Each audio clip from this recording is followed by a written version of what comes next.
Bonjour et bienvenue dans ce numéro spécial de Bookapax, la valise jeunesse de l'été. D'abord, je vais me présenter. Je m'appelle Nour, j'ai 14 ans, je suis la fille d'Asma qui est aussi Bookapax et elle m'a demandé de faire une valise jeunesse spéciale pour les ados. Donc dans ce numéro, je vais vous proposer 10 livres, ados, enfants, qui ont été de gros coups de cœur ou de bonnes lectures pour moi. Il y aura vraiment de tout, il y aura de la BD, du manga, du roman, du classique, etc. Donc on commence avec un roman qui s'appelle Les Orphelins Baudelaire et qui est écrit par Lemony Snicket. C'est l'histoire de 3 orphelins, Violette, Klaus et Prunny, qui apprennent que leurs parents sont morts. Et ils vont être, à la suite de leur décès, ils vont être placés sous la tutelle du comte Olaf, un homme qui n'en veut qu'à leur héritage. Moi, il fait partie de mes romans préférés. C'est drôle, c'est glauque, en plus c'est ironique. Moi, je l'ai toujours lu avec le sourire aux lèvres. C'est agréable et en même temps, c'est glauque. C'est très particulier. C'est très drôle. L'auteur a réussi à être très simple dans l'écriture, mais en même temps, sans tomber dans un langage courant, ce qui fait que ça reste agréable à lire. Et en même temps, on apprend du vocabulaire. Donc, une pierre deux coups, quoi. Impossible d'en sortir une fois qu'on y est rentré. C'est vraiment très, très convaincant. Le prochain, c'est une BD Magic 7 qui est scénarisée par Kit Toussaint. Et les dessins du tome 1 à 4, c'est Giuseppe Quattrocchi et Rosa La Barbera. Et du tome 5 à 9, c'est Kenny Ruiz et le coloriste Noiry. Donc c'est l'histoire de Léo, qui est un collégien ayant le pouvoir de parler avec les morts. Il emménage dans une nouvelle ville où il ne connaît personne. Et il va rencontrer des gens. Léo, il vit qu'avec sa mère. Il n'a pas connu son père et il croit que son père est mort. Il essaye de rentrer en contact avec lui, mais son fantôme n'apparaît pas. Donc voilà. Donc bref, il emménage dans une nouvelle ville, il ne connaît personne, il va rencontrer des gens et il va découvrir qu'il y a 6 autres jeunes comme lui qui ont des pouvoirs. Il y aura le spirit, donc Léo, le chaman, le devin, le démoniste, l'enchanteur, l'alchimiste et le télépathe. Moi, c'est l'une de mes BD préférées. Les personnages sont attachants, d'autant plus quand on connaît leur histoire et leur façon d'aborder leur pouvoir, puisque ce sont des jeunes. Et avoir un pouvoir, ça fait qu'on se sent pas comme les autres, et ça peut poser problème. L'histoire est passionnante et on plonge dans un univers auquel on veut plus sortir, puisque c'est un univers qui ressemble beaucoup au nôtre, mais en même temps, il y a de la magie, ce qui fait que c'est encore plus convaincant. Le prochain, c'est un roman qui s'appelle Le Faiseur de rêves, qui est écrit par Laini Taylor. C'est l'histoire d'un orphelin qui s'appelle Laszlo. Il est interne dans la bibliothèque de Zozma et il est fasciné par une cité qui se trouve au milieu du désert. Son nom a été oublié il y a 15 ans et ça fait à peu près 200 ans qu'on n'a plus de nouvelles d'elle. Avant, il y avait du commerce et ça fait 200 ans qu'il n'y en a plus. Et donc il y a 15 ans, son nom a été oublié et il a été remplacé dans tous les écrits et dans tous les esprits par Désolation.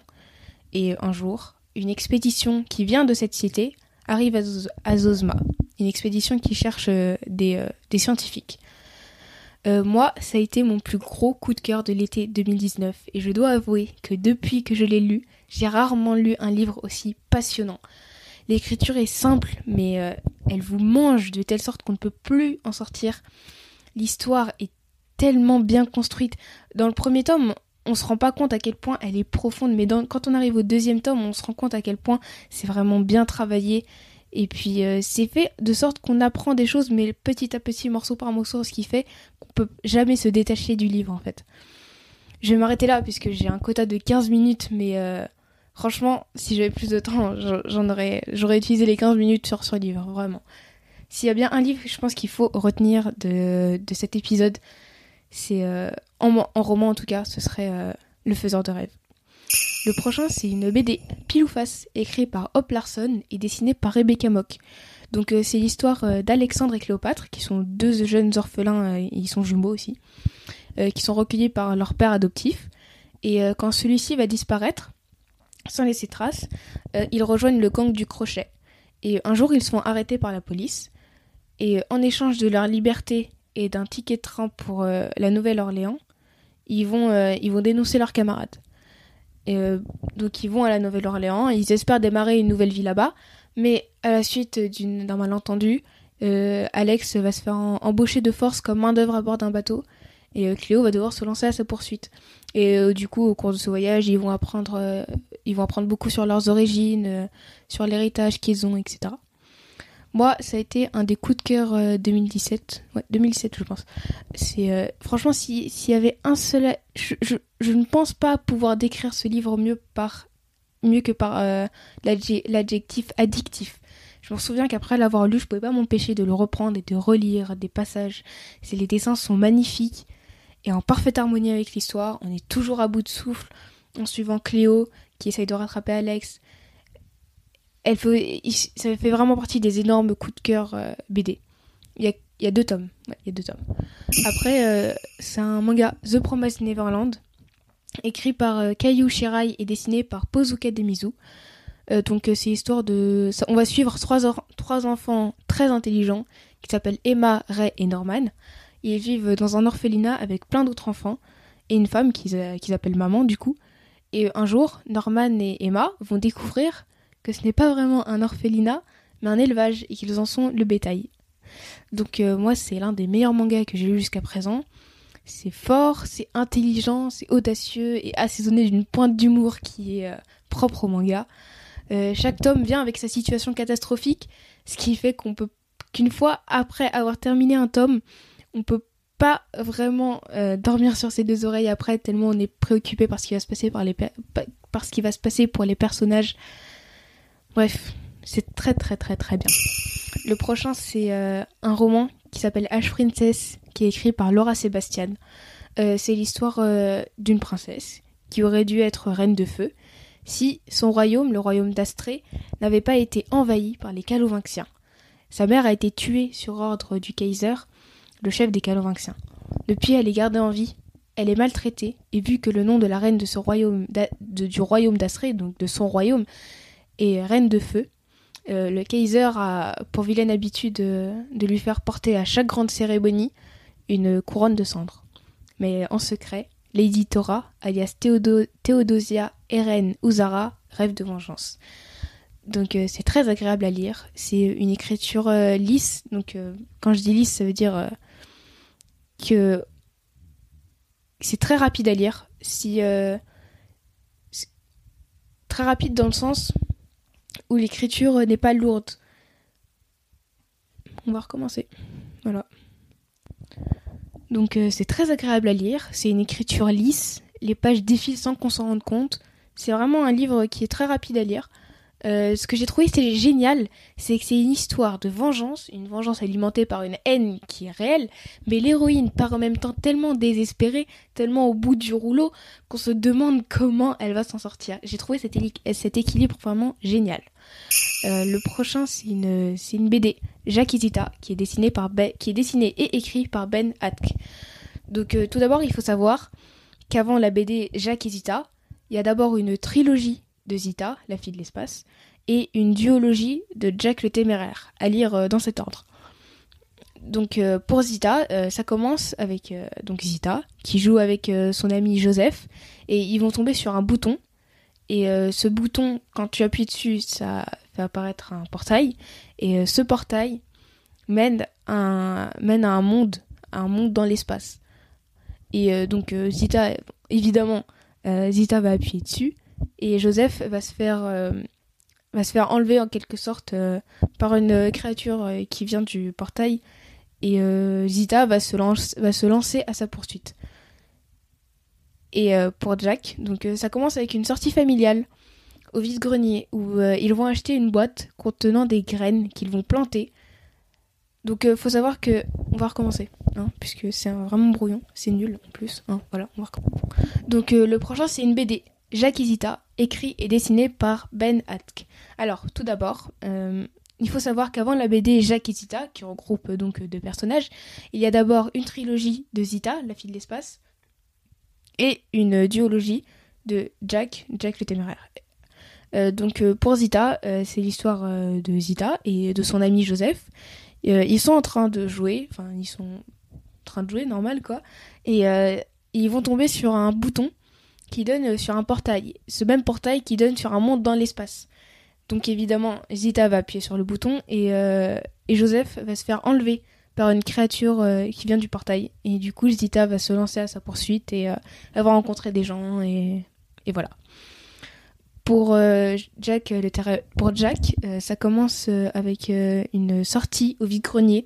Donc il faut savoir que Jack vit qu'avec sa mère et sa sœur qui ne parle pas. Et donc voilà, ils vont dans un vide-grenier et ils vont acheter, lui et sa sœur vont acheter une boîte contenant des graines qu'ils vont planter avec l'aide de Lily, qui est une de leurs voisines, qui vont planter. Et évidemment, ce ne sont pas des graines tout à fait normales. Donc voilà.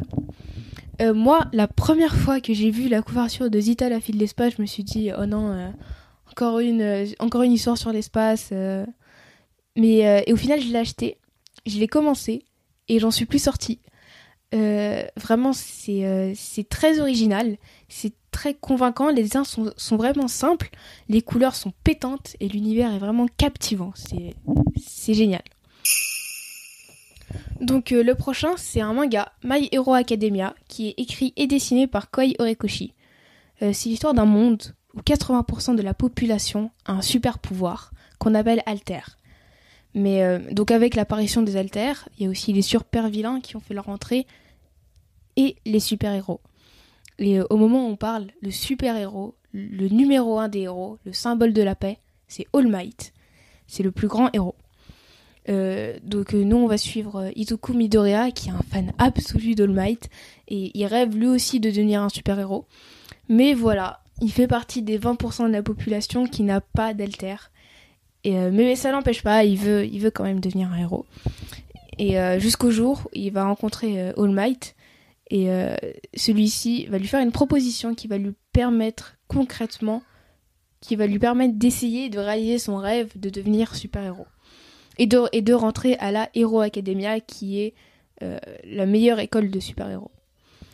Donc le mot héros peut aussi rendre sceptique autant que les espaces, mais encore une fois, il ne faut pas se laisser tromper.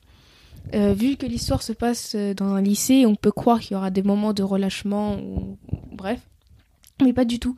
Il y a toujours un événement qui est là pour capter notre attention, et il y a toujours quelque chose qui retient notre attention, et au fur et à mesure des tomes, au fur et à mesure des choses qui se passent, on en apprend beaucoup sur chaque personnage, ce qui fait qu'ils deviennent tous très vite attachants. Et il n'y en a pas un qui est particulièrement laissé de côté.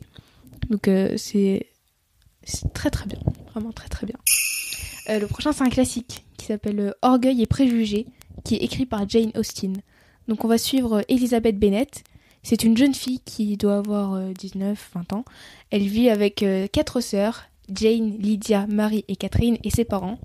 Et un jour, elles apprennent qu'un jeune homme fortuné et célibataire s'est installé dans une propriété pas très loin de la leur et qu'un bal va être organisé. Donc c'est le début de mœurs, de rumeurs, d'intrigues amoureuses et tout ce qui va avec. Moi j'ai vraiment bien aimé, c'est très intéressant, c'est très instructif, très intéressant de voir le monde, ce monde-là, à cette époque-là, à travers les yeux d'une jeune femme au seuil de l'âge adulte, qui plus est Elisabeth, qui est un personnage à qui on peut s'identifier. C'est une femme vraiment une femme de son temps, mais qui détonne en même temps par son caractère. Le mot classique peut faire peur, mais c'est vraiment un livre très simple à lire. L'écriture n'est pas lourde du tout. Donc le dernier, c'est un classique aussi, qui s'appelle David Copperfield, qui est écrit par Charles Dickens. Donc c'est un livre où David Copperfield Charles Dickens plutôt, va raconter son histoire, son enfance, et ça commence avec l'accouchement de sa mère. Son père est mort avant sa naissance, donc il ne l'a pas connu. Donc ça commence avec l'accouchement de sa mère. Et il va vivre très heureux jusqu'à l'âge de 5-6 ans, je pense, avec sa mère et sa servante qui s'appelle Peggotty. Mais un jour, sa mère va se remarier avec un homme violent. Et celui-ci va même l'envoyer en pension. Donc moi, je ne l'ai pas fini. Je n'ai vraiment lu que le début. Je suis vraiment pas rentrée dans l'intrigue ni quoi que ce soit. Mais ça m'a tellement plu qu'il fallait que j'en parle. Parce que c'est tellement bien écrit que j'ai eu du mal à le lâcher. Que j'ai vraiment eu du mal à le lâcher. Mais j'avais un autre livre à lire pour le collège, du coup, voilà. C'est un grand classique. Donc le mot classique peut aussi faire peur. mais il faut pas vraiment se lancer dans cette lecture. C'est convaincant, l'écriture est tellement agréable, tellement convaincante, tellement accrochante qu'on est amené à se demander pourquoi les autres classiques sont aussi chiants. Vraiment, c'est génial. Je ne saurais pas vraiment comment décrire cette écriture qui est à la fois soutenue et en même temps simple, parce que là pour le coup c'est soutenu, mais c'est génial en fait. Je n'aurais vraiment pas de mots pour dire à quel point j'ai vraiment aimé, vraiment j'ai adoré même. Donc voilà, j'ai mis que 10 livres, mais il y en a tellement d'autres qui sont géniaux comme The Hate You Give ou 3 de tes secrets ou Les carnets de cerises pour mettre une BD. N'oubliez surtout pas que si vous lisez, c'est pour le plaisir. Ne vous laissez pas faire quand on vous oblige à lire des livres. Je sais de quoi je parle. Bonnes vacances à tous. Et voilà.